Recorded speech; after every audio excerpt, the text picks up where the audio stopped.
Naririnig niyo ba ako na maliwanag? Yes, Doc. Okay. Audra. Can we start na? Lahat na ba kayo nandiyan na? Medyo bibilisan natin ng konti kasi medyo baka mag-overtime tayo ng 5 p.m. Okay? Pwede na mag-start? Okay. So, good afternoon sa inyo. This is my first lecture as a prof.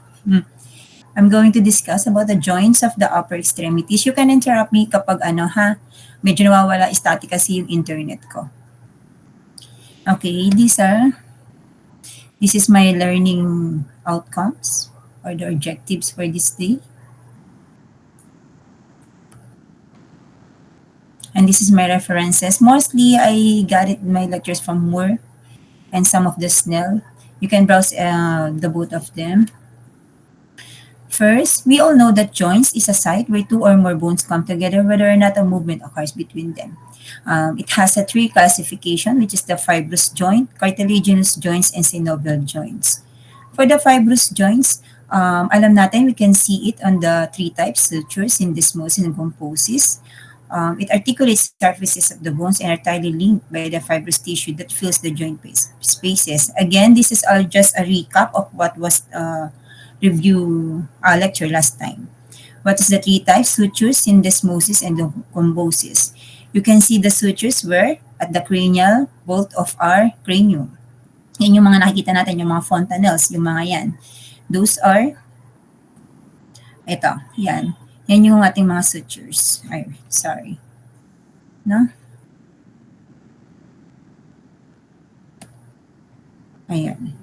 Then next is the syndesmosis na makikita natin is the sa radius and ulna at sa femur, sa tibia and fibula.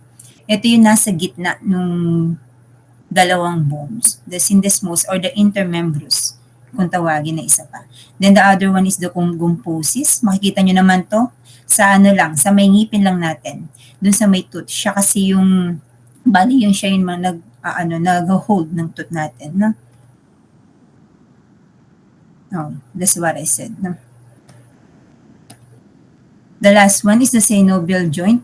The articular surfaces of the bones are covered by a thin layer of hyaline cartilage and are separated by a fluid-filled cavity.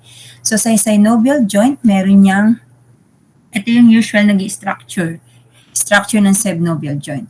There's 2 bones, tapos meron siyang joint capsule. So pag sinabing joint capsule, dun yung makikita yung synovial fluid sa loob nun. Tapos kung may synovial fluid, syempre meron siyang membrane.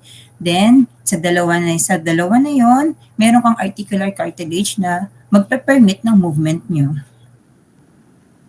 So, these are the types of a synovial joint, katulad na nasabi.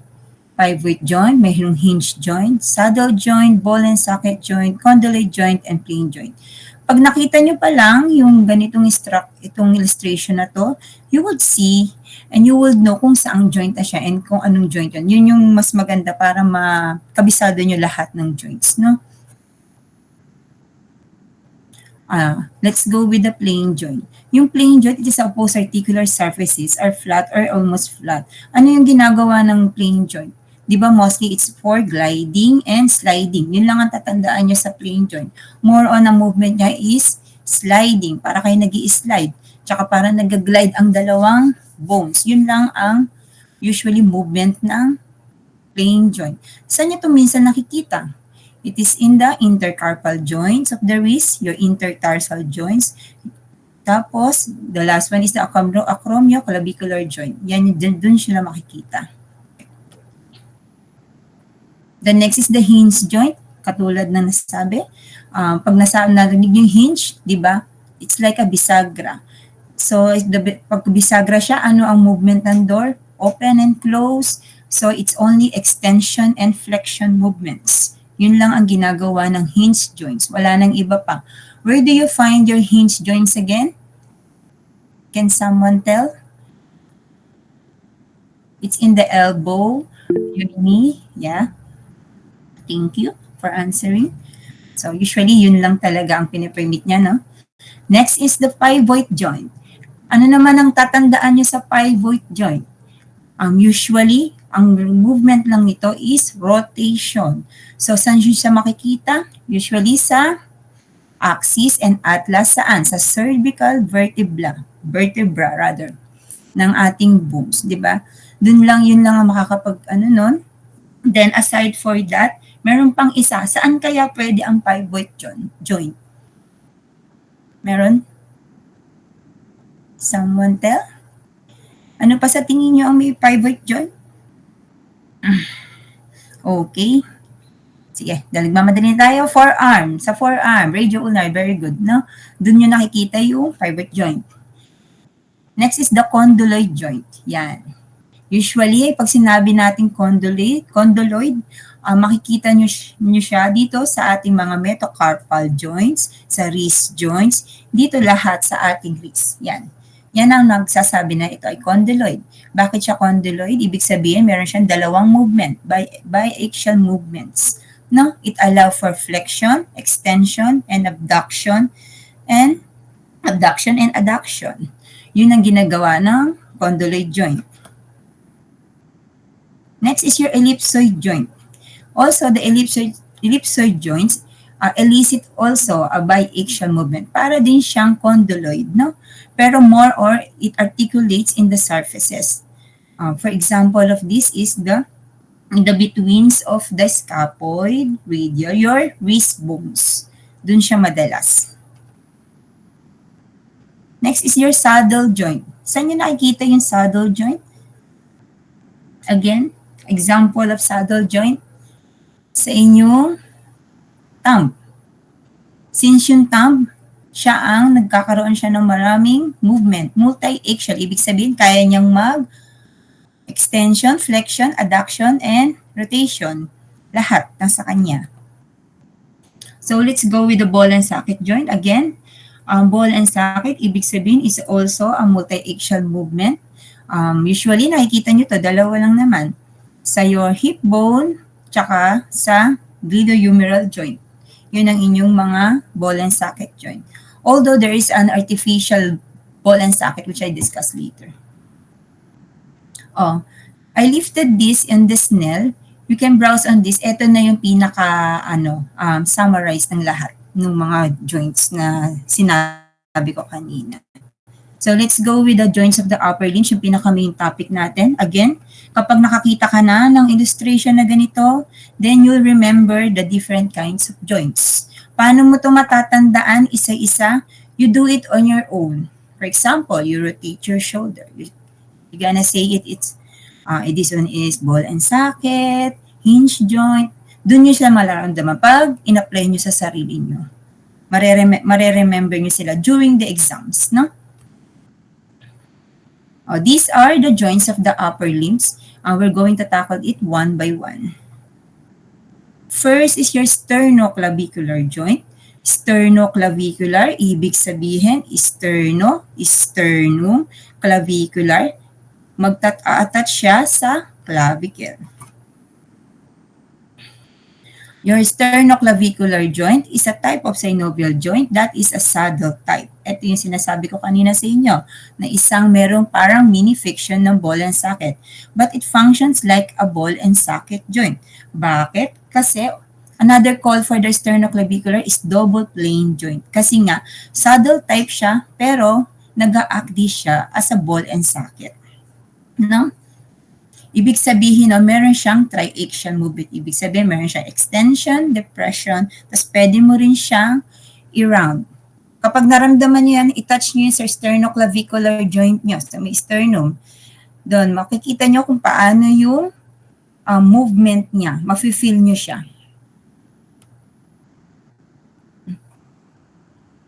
Then, it means features as is articulate, natakpan.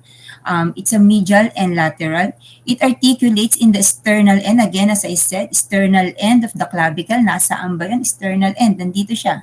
No? Tapos, saan yung manubre mo? Nandito rin. Tapos, mag-a-attach siya, mag-articulate siya sa first costal cartilage. Ayun. Yung first costal cartilage, ibig sabihin yung first rib mo. Again, nasa sternal end, nasa manubrium, nasa first costal cartilage ang articulation ng inyong sternoclavicular joint. For the ligaments, you have to remember these three ligaments of sternoclavicular joint, the anterior, posterior sternoclavicular ligaments, which reinforce the capsule anteriorly and posteriorly, your interclavicular ligaments, which strengthens the capsule superiorly, that runs from one clavicle across the manubrium to the other clavicle. Then the other one is the costoclavicular ligament. Yung costoclavicular ligament naman, hindi siya kita rito. It anchors the clavicle and sternal end to the first rib and costal cartilage. Ito mas kita. Ito yung posterior kasi nasa likuran siya. Kung makikita nyo, malalaman nyo kung ano yung tuturo pag sa exam. If makikita mo yung clavicle, dun mo na makikita na kapag itinuro yung likod ng ligament, yun ay magiging posterior. Ito ang iyong anterior sternoclavicular ligament. Huwag kayong malilito. Hanapin nyo lang yung clavicle. Pag tinuro yung harapan, ibig sabihin nun, anterior yung ligament. Then, sa likod, yun yung posterior. Tapos, ito naman yung interclavicular ligament. Tapos, pag sinabing costoclavicular, ang titingnan ninyo is yung clavicle, tsaka kung naka-attach ba siya sa ribs. Yun lang, no? Para hindi kayo malito pagdating sa exam. Tapos, katulad ng sinasabi ko kanina, yung articular disc niya, nandirito. Ano ulit to? Ay, 4 na pala. Sige. Manubrium, first, sternal end ng costal cartilage, tsaka ng sternum. Nandyan yung articular disc niya, and the joint cavity is between on it. Next, ito yung movement ng sternoclavicular joint. Katulad ng sinabi ko, para siyang nagbo-ball and socket, pero saddle kasi ang kanyang movement is elevation, depression, protraction, retraction, tsaka iikot siya, circumduction. Usually, di ba, circumduction yun yung sa ball and socket. Tapos, ito yung mga muscles. Ito, tandaan nyo ito yung mga muscles na to na nag-i-elicit para magawa itong mga movements na to. Kasi, usually, these are the muscles na lalabas. It's either in the exam or in the boards, no? And you have to remember this. For example, when they say na, what muscle was used to do the elevation or the elevation of sternoclavicular joint. Ito yung nandito. Medyo marami siya, di ba? Sometimes we do mismatch of this. So, kabisaduhin nyo lang tong table na to, then you'll go for it. You're good for it. Another term is, again, as I said, the relations of the muscles. The important relation is anteriorly is the skin and some fibers of the sternocleidomastoid and pectoralis major muscles. Posteriorly, your sternohyoid muscles. And the right one is the brachiocephalic artery, and to the left is the left brachiocephalic vein and left common carotid artery. And then what is the blood supply and nerve supply of the sternoclavicular joint? Usually, ito kasi kung ano yung nag-i-innervate dun sa mga muscles na nandoon, usually sila rin yung blood supply and nerve supply ng mga joints na natin na i-discuss natin lahat. For example, the sternoclavicular, its blood supply is internal thoracic artery and the suprascapular arteries. Ano nyo itong malahat ng to sa inyong neurovascular nyo na lectures. Then the nerve supply is supraclavicular nerve and the nerve to the subclavius muscles.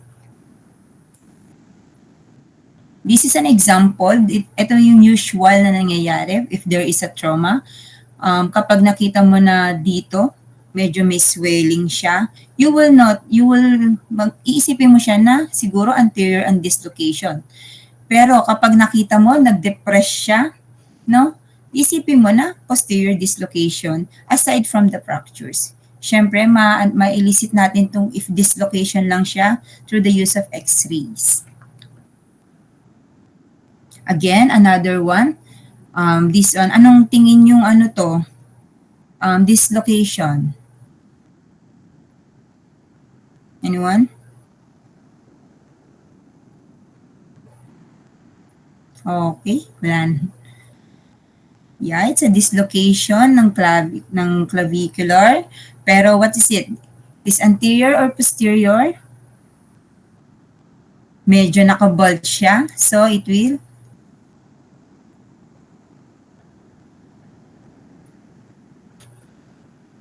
okay. It's anterior, good, no?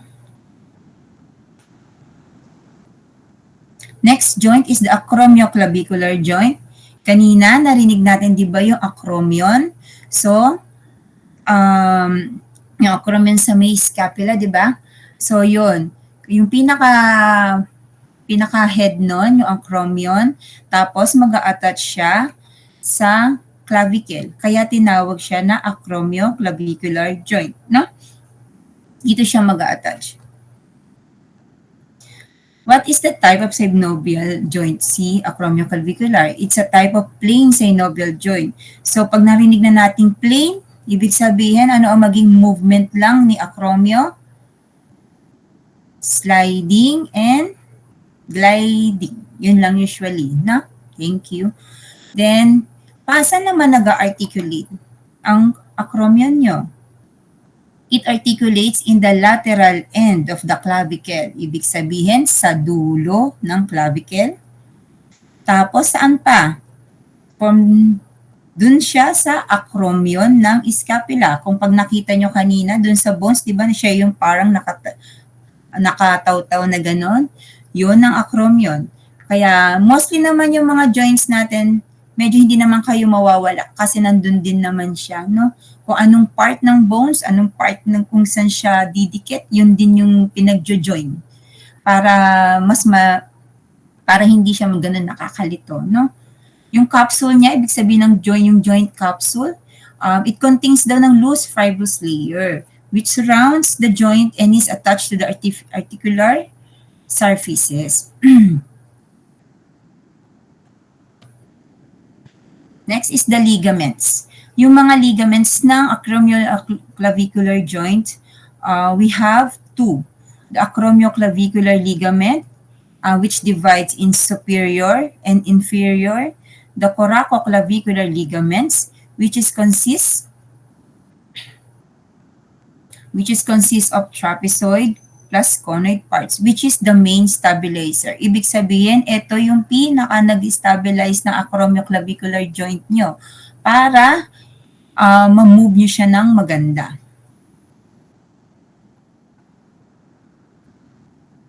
Again, ito siya. Again, yung acromioclavicular ligament, your inferior sa ilalim, then superior sa taas.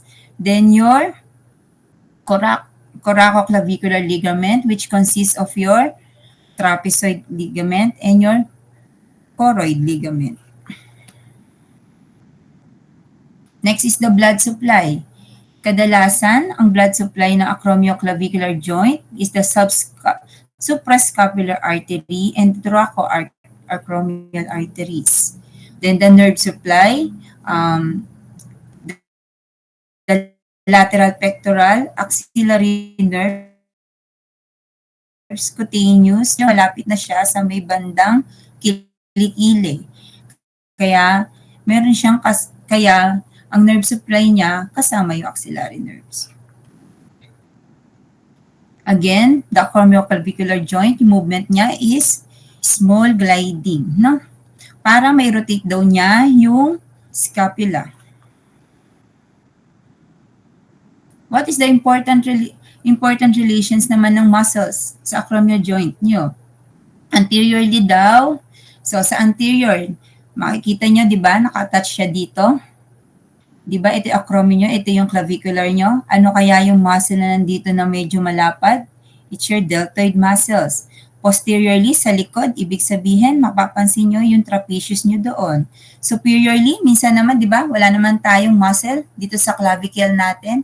Kaya, ang nakalagay, skin lang. Kasi usually, wala namang muscle na overlap dito sa clavicle natin. Then, ito naman yung example ng usual na acromioclavicular injuries, no? Kapag nagkaroon na kayo nagkaroon ng ganitong sudden trauma, Hindi mo lang siya sasabihin na bad bagay sa medicine nyo na to eh. Sasabihin nyo kung if type 1, type 2, type 3, type 4, type 5, type 6. This is just an overview of your acromioclavicular injuries. Next is your glenohumeral joint. Ito yung pinaka-importante sa shoulder girdle. Diba? Anong sabi kanina sa glenohumeral joint? Siya yung sino nga ba yung muscles na yon? Sinong muscle nga ba yung naka-attach dito sa glenohumeral joint nyo? Na paulit-ulit? Paulit-ulit na sinasabi? Di ba yung nakaganon? Ano nga ba yun? Yung nakaganon sa kanya? Deltoid po. Deltoid? No? Yung nakakaano sa kanya sa glenohumeral niya, di ba? Ano yun? Yung rotator cuff muscles nyo? Yan. So, para matandaan yung rotator cuff nyo, di ba sinabi na yung sits. Pero para hindi na kayo lagi nyo tatanan, sits me. Sits, para yung me is for the minor. Doon ko siya natandaan. Kasi medyo nakakalito rin talaga, no? Pag nilagay nila is major. Ayun. Then next, what kind of glenohumeral yung joint nyo? It's a synovial ball and socket. It means kaya niyang gawin, i-rotate ang inyong mga bones. Its articulation, saan? It's between the head of the humerus, the rounded one, and meron siyang glenoid cavity of the scapula, ito, which is a shallow pear shape. It also covered with hyaline cartilage. Meron siyang specific na features, sabi, it's the glenoid labrium that deepens the cavity. Ibig sabihin, yan yung parang pinaka-cushion niya na nag-specify sa glenohumeral joint nyo. Again, the glenohumeral joint, yung capsule daw niya, merong mga attachments. First, medially is the margin of glenoid cavity. Sa labas siya ng labrium. Next is laterally, sa anatomical neck of the humerus. Di ba merong dalawa yon, the surgical and the anatomical. Then superiorly naman daw sa coracoid process. What's the features of this daw? It permits wide range of movements, no? For your ligaments, medyo marami ang ligaments ni glenohumeral kasi nga pabilog siya. So marami dapat hahawak sa kanya para maganda yung stabilization ng inyong mga muscle. For the first one is the glenohumeral ligaments. You can see naman yung may mga stars, yun sila, no? The superior, the middle, and the inferior. Your coracohumeral ligament, then the transverse humeral ligament, and the coracoacromial ligament. Yung glenohumeral ligament nyo daw na superior, middle, inferior, there are weak bands that reinforcing the anterior capsule.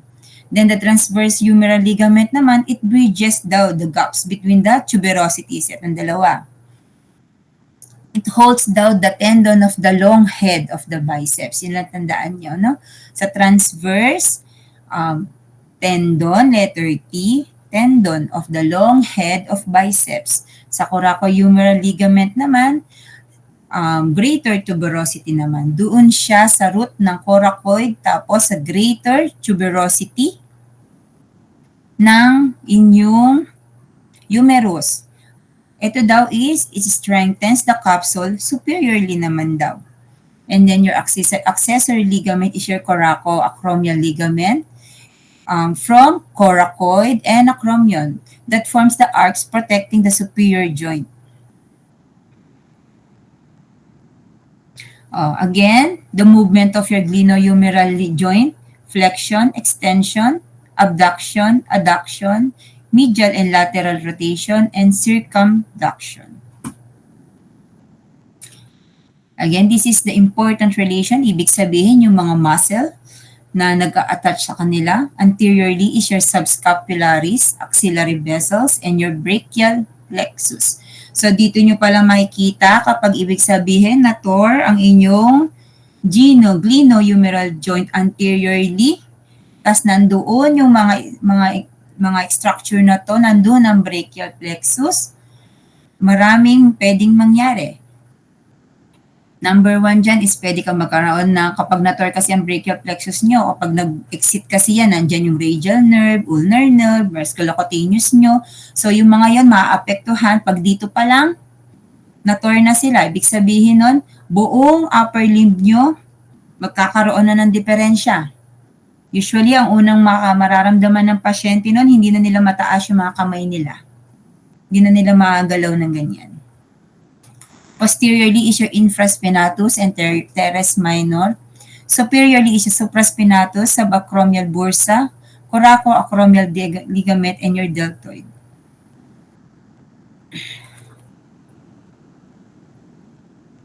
Ay, nabura. Next na tayo. This is stable, also lifted ko naman to sa Moore, no? You can browse on this na lang, ano lang naman to, yung pinaka-summary ng lahat ng muscles sa glenohumeral joint. And the blood supply of the glenohumeral joints, your anterior and posterior circumflex humeral arteries and branches of suprascapular artery. And the nerve supply, since nandun na siya sa may kilikili, axillary and suprascapular nerves. A branch of suprascapular nerves na lang siya, pero mostly axillary na siya. Then, this is good with the glenohumeral. Meron siyang bursa for, except na di ba may capsule siya, meron pa siyang isang bursa, which is na sinabi na kanina, para din siyang cushion na fluid filled din, no? Meron siyang 2 types here, subtendinous bursa of subscapularis and subacromial bursa. The subscapular bursa, no?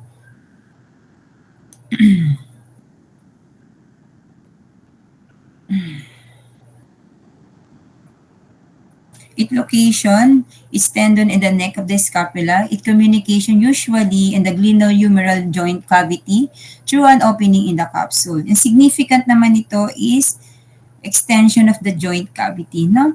Yung subacromial nyo naman, doon naman siya sa acromion, coracoacromial ligament, deltoid superiorly, and supraspinatus tendon. Ang function naman ito is to facilitate the movement of your supraspinatus tendon under the coracoacromial arch, no? This is the example also of a dislocation. This is the normal anatomy. Tapos, ito kapag anterior, ganun din. Kung nakita nyo kanina yung sternoclavicular, pareho rin yun, no? Makikita nyo pag nag-anterior, papasok siya sa harap. Pag posterior naman, palikod. Dun siya makikita nyo magsuswell.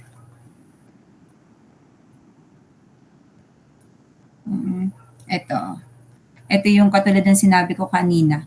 Anterior, pumasok. Then yung posterior. Nakikita nyo ba yung picture? Medyo naglag kasi sa akin. Mahina. Yes po, Doc. Okay. Medyo naglag kasi sa akin, mahina siguro yung net. Kasi sa posterior dislocation, makikita nyo patalikod siya. Then next is your elbow joint. Sa elbow, nabanggit natin kanina, is a type of hinge joint. Again, it's a bisagra na you can extend and flex. Yun ang kanyang movement. The articulations of their elbow joint is saan?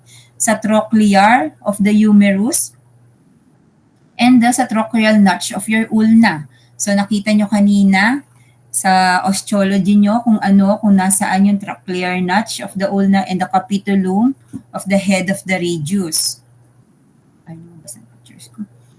For your capsule, anteriorly daw, it is a touch above the margins of coronoid and radial fossa, front of the medial and lateral epicondyles.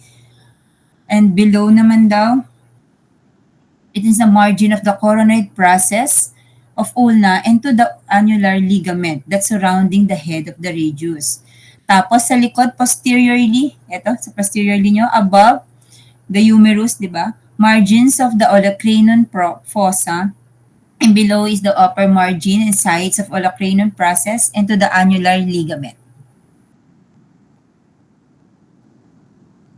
We have 3 ligaments of your elbow, the medial, the lateral, and the annular ligament. Your lateral collateral ligament, it is shape is triangular. Its apex is lateral epicondyle, kaya siya lateral. Sa lateral din, usually yung lateral, di ba, nagraran doon ang ating radial nerve, kaya radial, kaya dun yung makikita yung lateral epicondyle of the humerus. Tapos naman sa medial is the ulnar, kaya tinawag din medial ulnar collateral ligament, another term kasi yon. Pwedeng gamitin sa exam is medial collateral lang or lateral collateral. Kasi pwedeng tanggalin to dahil pag nilagay na yung ulnar tsaka radial, malalaman nyo na agad. For that, a trick lang, no? Pag sinabing medial, di ba laging medial nas dito? Dito yung ano yan, malapit sa'yo. Malapit, medial. Pag sinabing lateral, labas. Kaya nandun siya sa labas, no? Para yun lang yung konting ano lang yun. Maalala nyo sila, no?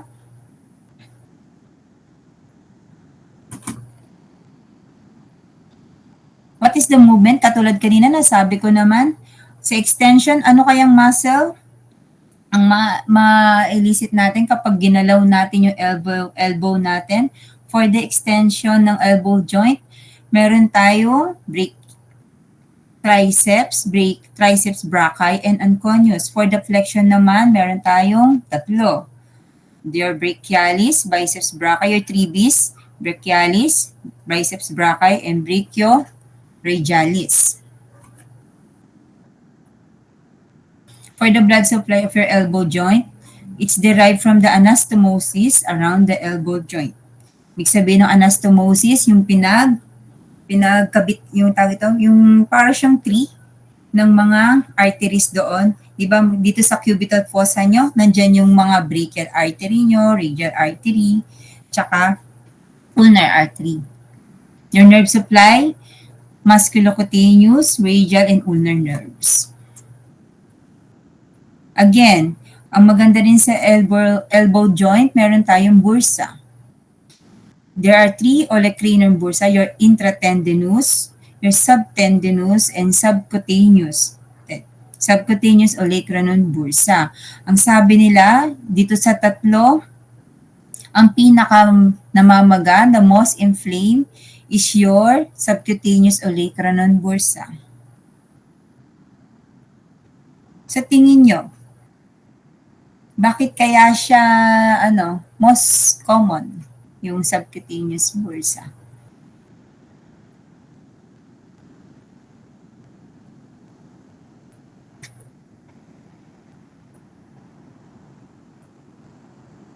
Okay? Sige.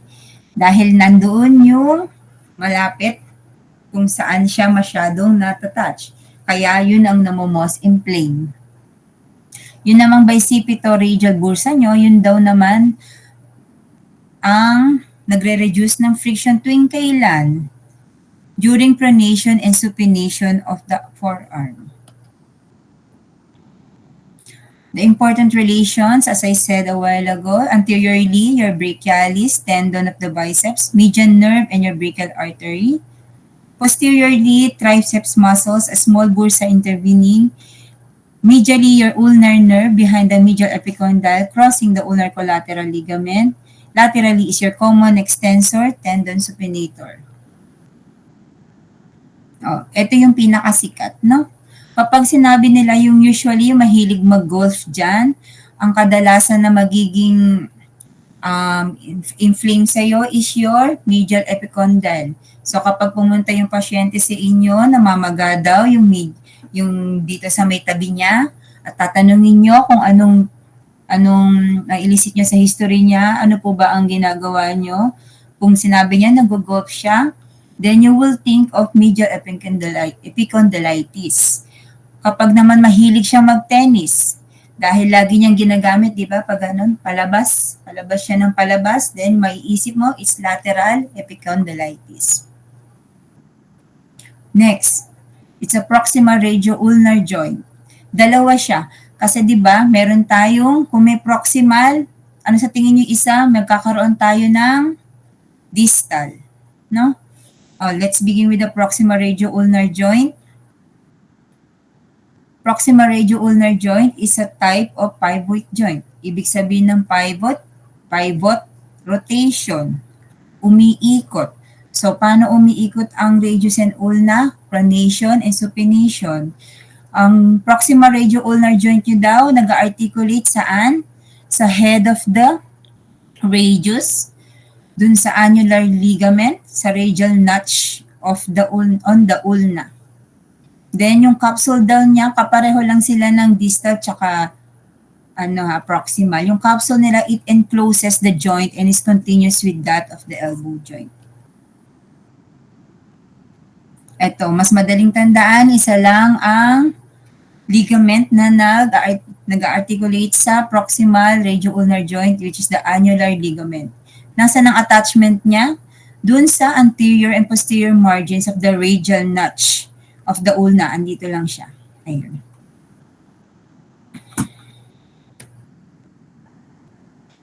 Then, again, ang movement niya, yung proximal radio-ulnar is pronation. Tapos, anong muscle? Pag nagpo-pronate tayo, ang ginagamit niya, pronator quadratus, tsaka pronator teres. Puro siya pro. Kaya hindi kayo magkakamali, lahat ng may pronator, pronation na ang sagot doon, no? Pag supination naman, dito medyo siguro malilito kayo kasi supinator yung isa pwedeng gawing brachialis, pero biceps brachii, yun ang muscle na nag-aak sa proximal radio-ulnar joint. And your blood supply, it is supplied by the radial portion of the periarticular arterial anastomosis of the elbow joint. And the key arteries involved here is your radial collateral tsaka yung middle collateral artery, no? Then yung nerve supply daw is medyo marami. Musculocutaneous, median, and radial nerves. Dahil lahat nga nandoon siya sa proximal. So lahat tong tatlo na to talagang magkakaroon siya. Pero mostly daw yung pronation ang nag-aak is yung median nerve. Tapos sa supination, yun ang musculocutaneous and radial nerves. Next is an accessory joint, which is your interosseous membrane. Katulad na nasabi ko kanina, it is in between of the two bones. Your radius and ulna. And the other one is your sa lower limbs, yung sa tibia and fibula nyo, no? Yung structure daw ng interosseous membrane nyo it is a strong ligament that connecting, again, the interosseous borders of the radius and ulna. Yung fibers daw niya, makikita nyo, paano siya, oblique, then downward, lahat pababa, tapos sa gitna, nasa gitna lang siya, oblique, downward. Yun ang fibers direction niya. Ano ang functions ng interosseous membrane nyo? It helps with the stabilization. It resists proximal displacement of the radius, force transmission, tension position, and the muscle attachment. Again, kanina kung may proximal, meron tayong distal. Sa distal naman, kung yung proximal, nag-a-attach siya dun sa may head of the humerus, mostly yung distal nyo, nag-articulate siya saan? Sa rounded head of the ulna and the ulnar notch of the radius. Again, pareho sila, pivot joint din ang kanyang type of joint.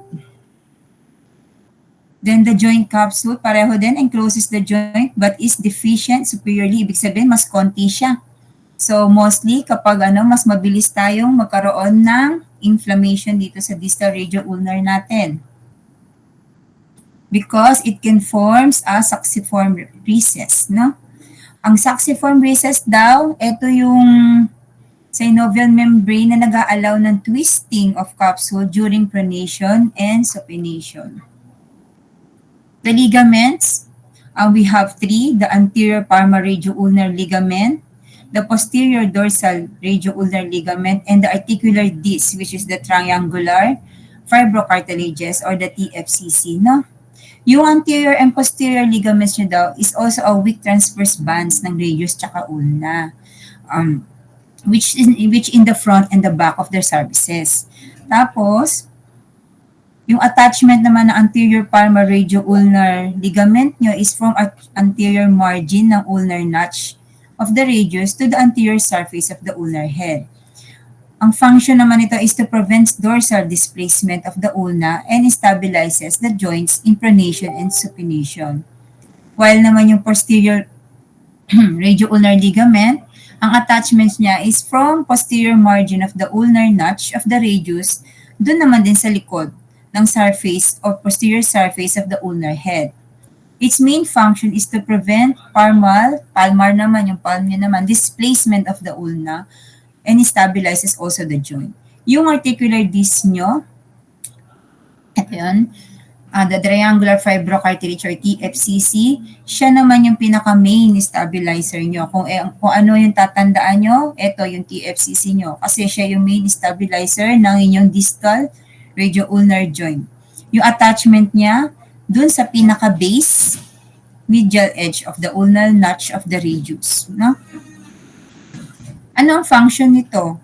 Function is cushions between ulna and carpus. Ibig sabihin yun sa mga carpal bones nyo. Siya yung nagiging cushion. No? It binds the radius to ulna and transmit load from hand to forearm. So again, the movement, dalawa lang, pronation and supination. Again, yung muscle nyo, pag pronation, lahat ng may prone. Pronator quadratus, pronator teres, supination, supinator, and biceps brachii. And the blood supply naman nito, anterior and posterior interosseous arteries na. The nerve supply, bumaba na siya, so hindi na siya yung MMR nyo, your musculocutaneous median and radial, hindi na siya. Yun na yung mga branches niya, which is the anterior and posterior interosseous nerves, no? Important relations daw ng distal radioulnar joint is anteriorly is your tendons of flexor, digitorum, profundus, no? Tapos posterior, lahat ng dito, di ba, anterior, then posterior is your tendon, extensor, digiti minimi. Kasi saan ba malapit yung digiti minimi, yung, di ba, dito yung ulnar side. So tatandaan nyo, lagi yung little finger nyo, ulnar yan, ulnar nerve, no? Tapos sa thumb nyo, tandaan nyo lagi, radial yan. Diyan ang inyong radial nerve.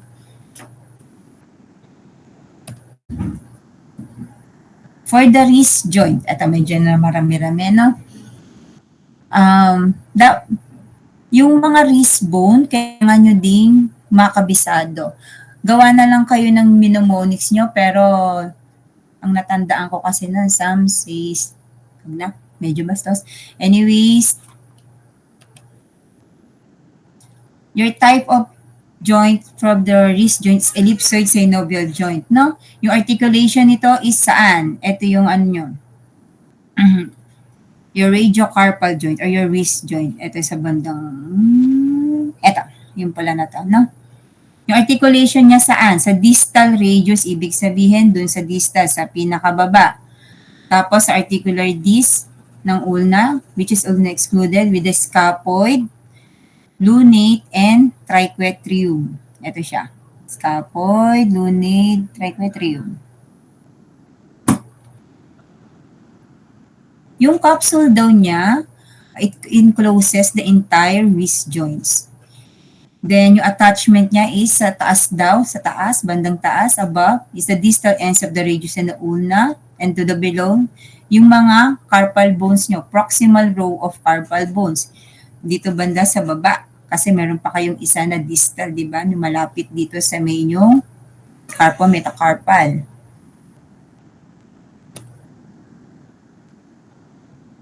Then yung ligaments, we have 4 ligaments, medyo madami din siya. Your palmar radiocarpal ligaments, which is used for supination. Your dorsal radiocarpal ligaments for pronation. Your accessories, your ulnar collateral ligament, and your radial collateral ligament. These ligaments ensure that the hand follows the radius during supination, no?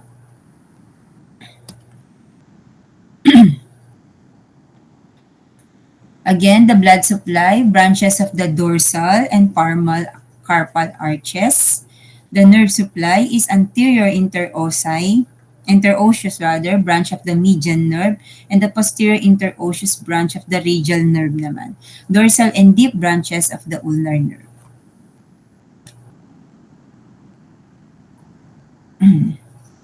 Ito yung movement ng wrist joint, no?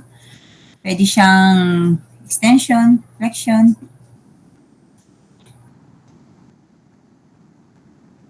Again, itong table na to, summarize na siya ng mga movement nung wrist joint nyo. For the hand and finger joints, meron tayong 4. Your intercarpal, carpometacarpal, intermetacarpal, and metacarpal phalangeal and interphalangeal joints, no? First is your intercarpal joints. Your intercarpal joints is a synovial plane joints. Again, plane siya, ibig sabihin more on gliding lang siya and sliding. Yung articulation daw niya is between bones of the proximal row, distal row, and between the both rows ng mid-carpal joint. And the pisiform, triquatrium, and pisotriquarial joint. Yung daw capsule niya, again, it encloses each joint. Ibig sabihin nun, tigi-tigisa na nabanggit ko ng triquatrium, pisiform, isa-isang may capsule yun. For the ligaments of the intercarpal joints, we have 3. The palmar intercarpal ligaments, dorsal intercarpal ligaments, and the interosseous intercarpal ligaments, which consists of pisohamate and pisometacarpal as accessory, no? Ang ano naman ito, ang pinaka-function lang naman kasi nila is to provide stability ng ating wrist. Your intercarpal joints blood supply is dorsal and palmar carpal arches, and the nerve supply is anterior interosseous, deep branch of the radial, and deep branch of the ulnar nerves. For intercarpal joints, again, plain joint lang siya, kaya small gliding lang ang kaya niyang gawin.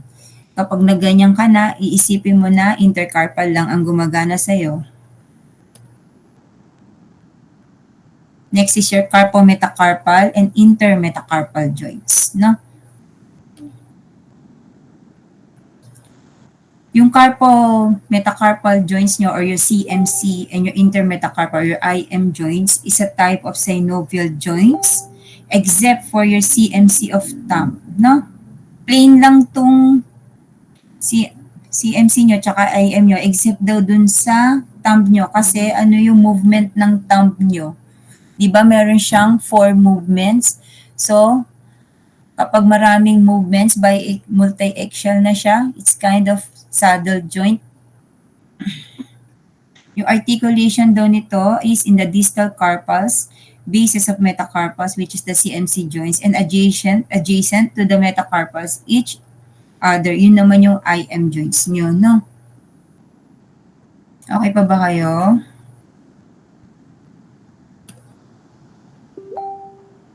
Joint capsule.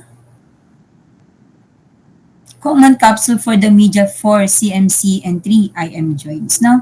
Tapos, ang kakaiba lang, merong sariling capsule si thumb nyo. Kasi nga, di ba, meron siyang free movement. Kaya, meron siyang sariling capsule for the free movements. And your ligaments, again, for palmar and dorsal CMC and IM ligaments, interosseous IM ligaments, superficial and deep transverse metacarpal ligaments. Ito daw, yung superficial and deep and transverse metacarpal ligaments nyo, it limits the metacarpal head separation. Again, for the movement of your thumb, for the flexion, ang gagamitin niyang muscles is flexor pollicis brevis and opponens pollicis. For the extension, extensor. Lahat din na may X. Yun ang extension. Extensor pollicis longus and brevis. For abduction, your abductor pollicis longus, your Apollo and apobre. No? Then your adduction, your adductor pollicis. Yung paddab, kung tawagin kanina ni Doc. Then your rotation, it which cause you the opposition. Ang ginagamit niya doon, the thumb is rotated medially by the opponents. Di mo siya makakalimutan kasi opposition, opponens pollicis. Yun yung muscle na tatandaan nyo sa kanya. Siya lang yun, yung may opposition, no? For your movements, again, di ba kung yung thumb nyo, marami siyang movement, may iba't ibang movement din yung ano nyo, although five plain joints siya, yung CMC second and third niya daw is almost immobile. Kung mapapansin mo, parang hindi naman din talaga siya gumagalaw. For your fourth digit, slightly mobile. Your fifth digit is moderately mobile daw. It can flex and rotate. Di ba yung cupping ng ham mo? Ganyan. Kaya niya. So yun yung nag-act mostly daw is your fifth CMC. For the blood supply, periarticular anastomosis, your dorsal, palmar, carpal arches, and your deep palmar arches, and your metacarpal arches. For the nerve supply, your arterial interosseous region and the posterior interosseous region, the dorsal and the deep branches of the ulnar. Ito naman yung metacarpophalangeal and interphalangeal joints nyo. Sa interphalangeal joints nyo, sa metacarpal pala, ito yung sa knuckles nyo. No? Kapag sumusuntok kayo, iisipin nyo na yun yung MCP nyo. Kapag kinlose nyo yung fist nyo. MCP, then your interphalangeal joints, meron tayong proximal, tsaka distal. Para matandaan nyo yung dalawa na to kasi mostly, happy birthday. No? Nauuna yung happy, si distal phalangeal, then birthday, si proximal. For your metacarpophalangeal and interphalangeal joints, for your MCP, it is type of condyloid synovial joints. Pag sinabi mong condyloid, ang pwede niyang gawin, flexion, extension, abduction, adduction, and circumduction. No? For your interphalangeal, ang dalawa lang ang pwede niyang gawin, hinge joint siya, so it's flexion and extension only.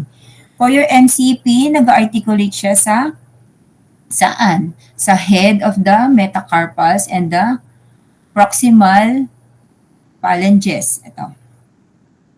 For your interphalangeal naman, sa heads ng phalanges at sa bases ng distal phalanges.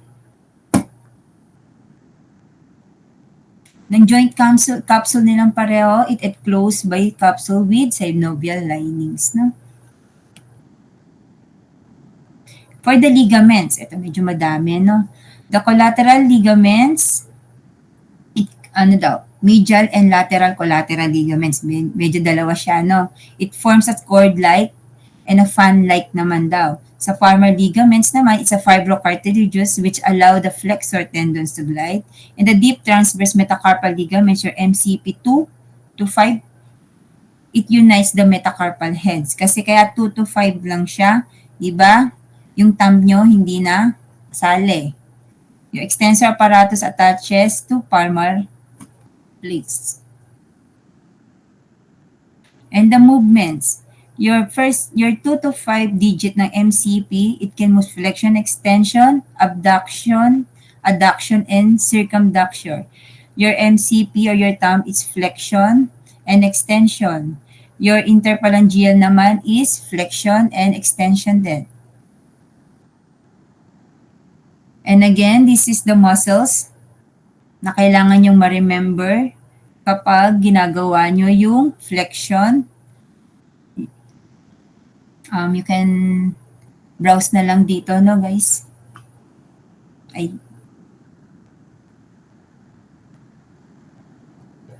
Again, the blood supply from metacarpophalangeal and interphalangeal is your deep digital arteries, which is the branch of the superficial palmar arches, and the innervation of this is digital nerves from the ulnar and median nerves.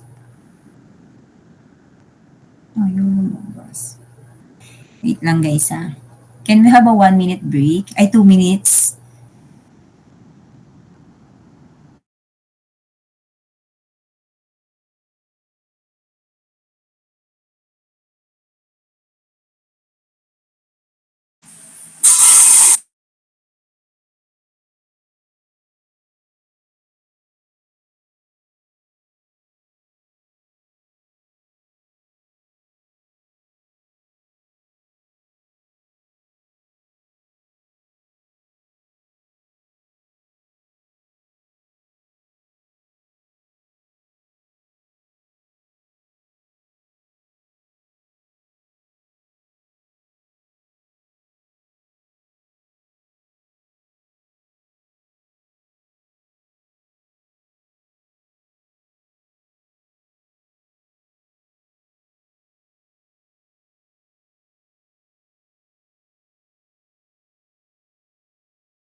Okay. Guys, ayaw lumabas ng picture sa akin. Ang hina talaga ng net ko.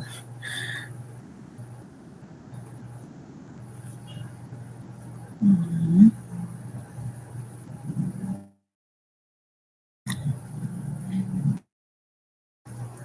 Actually, tapos na pala yung lecture ko. Meron akong ready na konting icebreaker eh. Nakikita niyo yung picture? Yung Ano? number 1 and number 2 lang po. Yes. Kaya nyo identify kung anong kind ng joint tong dalawa? Yung number 1, ano yun sa tingin nyo? Yung number lang po, doktora, yung nakikita namin. Ah, Wala po number yung mga lang. joints. Ang hina ng net ko talaga. Sige, anyway. Actually, ito na yung last slides ko eh. Okay. Ah,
wait lang ay naayos.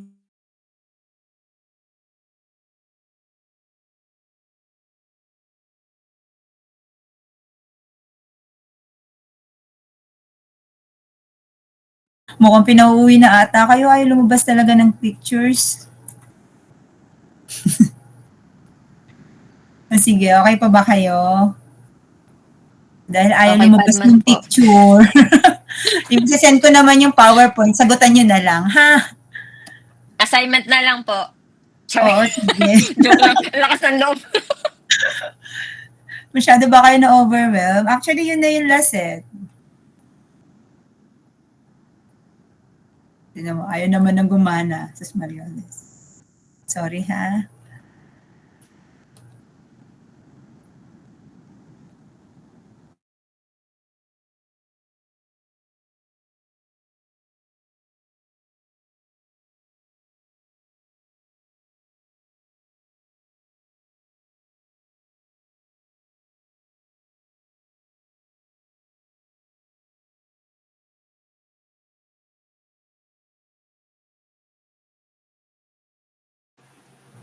Ay nako, ayaw gumana nung slide ko na. Anyways, sige, let's wrap it a day na lang. Ano?